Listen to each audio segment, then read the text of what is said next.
안녕하세요, 주야TV입니다. 오늘은 원피스 레전드 떡밥 3가지 분석이라는 영상입니다. 영상 바로 시작합니다. 첫 번째 떡밥은 오로성의 이름입니다. 이번 1073화에서 오로성의 이름이 밝혀졌습니다. 그의 이름은 제이 가르시아 세턴이었죠. 그런데 여기서 주목할 건 제가 1월 5일에 올렸던 1073화 풀버전 분석에서 말했던 것처럼 세턴은 실제 존재하는 영어 단어라는 겁니다. 영어 단어 세턴의 뜻은 태양계 행성 토성입니다. 재밌는 건 태양계 행성에는 천왕성, 해왕성, 명왕성이 있는데 이들을 영어로 읽으면 우라노스, 포세이돈, 플루톤이라는 겁니다. 즉 오로성의 이름 세턴 역시 우라노스, 포세이돈, 플루톤과 같은 신들의 이름이라는 거죠. 그렇다면 우리가 알 수 있는 건 다른 오로성들의 이름도 태양계 행성의 이름으로 추측된다는 겁니다. 분명한 건 오로성의 뜻은 5명의 늙은 별이라는 뜻도 되는 만큼 이들의 이름이 태양계 행성의 이름인 건 연재부터 나왔던 떡밥으로 보이죠. 다시 돌아와 오로성 중 한 명의 이름이 토성, 즉 세턴인 만큼 나머지 4명의 오로성의 이름은 수성, 금성, 화성, 목성 중 하나일 겁니다.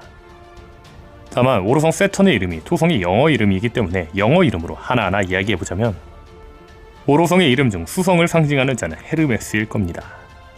물론 명왕성의 영어 이름은 하데스이지만 플루톤으로 부르기도 한 만큼 수성의 이름은 헤르메스가 아닌 헤르메스의 또 다른 이름 머큐리일 수도 있죠. 그리고 화성을 상징하는 자의 이름은 아레스일 겁니다. 그리고 목성의 이름을 상징하는 오로성의 이름은 제우스일 거로 추정되죠. 또한 오로성 중 금성을 상징하는 자의 이름은 비너스일 겁니다. 그런데 금성의 이름을 가진 비너스, 주목할 게 있습니다. 그건 바로 비너스의 이름을 가진 자가 오로성의 배신자일 거라는 거죠. 여러 번 말했지만 저는 오로성 중에 배신자가 있을 거라고 주장하고 있습니다. 그 이유는 오로성과 도플라밍고의 구도가 비슷한데 도플라밍고 수하 5명 중 1명을 로신한테로 배신자라는 겁니다. 즉 이무의 수하 오로성 5명 중 1명을 로신한테 포지션으로 배신자라는 거죠. 아마 이 로신한테 포지션은 당시 위치로 보아 이자로 보입니다. 즉 이자가 오로성의 배신자일 확률이 높다는 거죠. 자세한 이야기는 22년 11월에 만들어진 이 영상을 참고해주세요. 다시 돌아와 그렇다면 왜 저는 하필이면 금성의 이름을 가진 자가 오로성의 배신자라고 주장하고 있는 걸까요? 이 의견은 저희 구독자이신 이 H님이 말해주신 의견인데 이 H님은 금성의 이름을 받은 자가 배신자일 확률이 높다고 이야기를 하였습니다.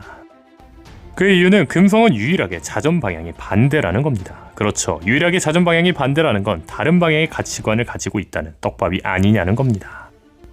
즉 이자의 이름이 금성, 비너스라는 거죠. 그런데 사실 오로성이 모두 남자이기 때문에 비너스라는 이름은 약간 애매합니다. 그런데 여기서 주목할 건 기독교에서는 금성을 라틴어로 부른 이름이 있다는 겁니다. 그건 바로 지옥으로 떨어진 타락천사 루시퍼입니다.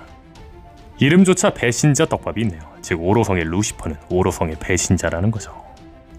두 번째 떡밥은 오로성 대 밀짚모자 해적단입니다. 이번 오로성의 이름이 태양계 행성의 이름으로 공개되면서 주목할 건 행성의 영어 이름이 신들의 이름에서 나왔다는 겁니다. 사실 제가 원피스를 보며 매우 이상한 게 있었습니다. 그건 바로 넵튠이 로빈에게 고대 병기의 이름을 이야기할 때 그 이름이 신들의 이름을 가졌다는 겁니다. 플루톤, 우라노스, 포세이돈은 우리가 살고 있는 세계관 속 그리스 신화에 나오는 신의 이름입니다. 그런데 원피스 세계관에서는 그리스 신화가 없는데 어떻게 이들이 신의 이름이라고 이야기할 수 있는 걸까요? 당시에는 그냥 만화적 설정 오류겠거니 하고 지나갔지만 이번 오로성의 이름이 세턴으로 밝혀지며 생각이 달라졌습니다.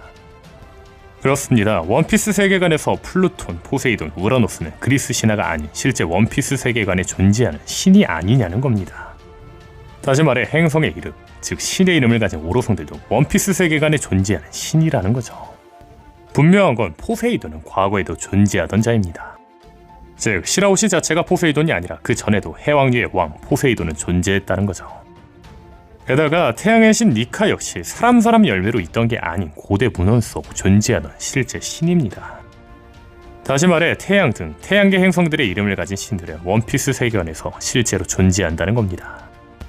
그렇다면 우리가 생각할 수 있는 건 신들의 이름을 가진 오로성은 말 그대로 신이라는 겁니다. 즉 루피는 악마의 열매를 먹어 태양의 신 니카의 능력을 사용하지만 오로성은 니카와 같은 신 그 자체이기 때문에 신의 능력을 사용하고 있는 자라는 거죠. 마치 포세이돈 시라오시처럼 말이죠. 즉 신의 이름을 가진 오로성 역시 고대 병기 같은 힘을 가졌을 거라는 겁니다. 그렇다면 여기서 주목할 건 간디를 닮은 자입니다. 이 자에게는 특징이 있습니다. 바로 검을 들고 있다는 거죠. 근데 여기서 주목할 건 이 검의 생김새가 조로가 들고 있는 3대 기철 그리고 2대 기철과 굉장히 생김새가 비슷합니다. 즉 이자가 들고 있는 건 세상에서 사라진 초대 기철이라는 거죠. 분명한 건 조로의 검은 3대 기철입니다. 즉 기철 일파의 세 번째 검이라는 거죠. 그리고 본편에서 나오길 2대 기철은 명검, 초대 기철은 최상 명검이라고 소개되었습니다. 최상 명검이라는 게 얼마나 대단하냐면 현재 공개된 최상 명검이 3개인데 그 검들이 로저의 검 에이스, 미호크의 검 요루, 흰샘의 어널도, 무라코모길입니다. 즉 간디를 닮은 오로성은 현재 신으로 엄청난 강자인데다 최상 명검인 초대 기철을 들고 있다는 겁니다. 그렇다면 이건 대결 플래그나 다름없습니다. 현재 간디를 닮은 자가 엄청난 강자로 밝혀졌는데다가 로저의 에이스와 같은 최상 명검을 들고 있는 자라는 건 조로의 대결 플래그로 충분하죠. 또한 저는 이 자가 조로와 대결을 펼칠 거라고 생각하는 이유 중 하나는 조로의 꿈이 세계 제1의 거모라는 겁니다. 분명한 건 조로가 세계 제1의 거모가 되기 위해서는 세계 제1의 거모인 미호크를 쓰러뜨려야 합니다. 다만 미호크가 스승이 된 만큼 조로가 미호크를 쓰러뜨리기에는 애매합니다. 또한 조로가 추후 적으로 예상되는 시류가 미호크를 쓰러뜨려 세계 제1의 거모가 되기에는 시류가 미호크에게 비겁한 술수를 써서 쓰러뜨리는 거 아니면 말이 안 되기 때문에 조로가 시류를 쓰러뜨린다고 해도 세계 제1의 거모라고 하기에는 애매하죠. 다만 신의 힘을 가진 오로성을 조로가 쓰러뜨린다면 세계 제1의 거모라는 칭호를 가질 수 있지 않을까요? 분명한 건 미호크는 세계 제1의 거모일지 모르지만 간디를 닮은 자는 세계를 넘어 전 우주, 세계 제1의 거모일 확률이 높죠. 만약 이 가설대로 조로가 간디를 닮은 오로성과 전투를 벌인다면 나머지 선원들도 오로성과 전투를 벌일 확률이 높습니다. 그렇다면 여기서 주목할 건 루피 대 이무입니다. 이무는 첫 등장부터 나비를 좋아한다든지 꽃밭에 있다든지 매우 여성스럽게 그려졌습니다. 즉 이무는 여자일 확률이 높다는 겁니다. 다만 지금까지 루피의 최종 보스가 여자인 적은 없었습니다. 참고로 토트랜드에서 루피는 빅맘과 제대로 싸운 적이 없으며 와노쿠니에서도 루피의 상대는 카이도였죠. 즉 루피와 이무가 제대로 된 대결을 펼칠까라는 거죠. 다만 제가 생각하는 건 구도인데 현재 오다쌤은 계속해서 선장 1명에 3명의 간부 구도를 만들고 있습니다. 심지어 해군 역시 원수 1명에 3명의 해군 대장 구도를 만들고 있죠. 즉 메인 이벤트는 항상 4대4라는 거죠. 그렇다면 여기서 주목할 건 오로성은 5명이라는 겁니다. 근데 앞서 말한 것처럼 오로성 1명이 배신자인 걸로 추정되는 만큼 오로성은 4명이 남습니다.